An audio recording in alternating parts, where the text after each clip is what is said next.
Hello and welcome to ABAP Coding with Tricks and Examples, and this is Internal Tables and Work Areas. In this lecture, we will cover the concept of working with internal tables and its work areas. First, we will start with theory and then we will continue with some examples and declarations. Now, this is your internal table. It just looks like the tables in your Excel. You have columns and the data in it. These are the lines and these are the index numbers for these lines. And you can think that these are the column names for each column. And in our first line, we have a number, a text, and another text. And same as for the second line. To work with internal tables, you need a work area to edit the data. This is a work area. You can just think that it's at the top of your internal table.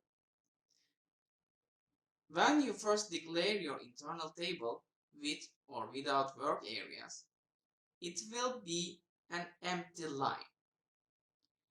Now, when you read, for example, index 2 of this table, SAP will put all the data to your work area.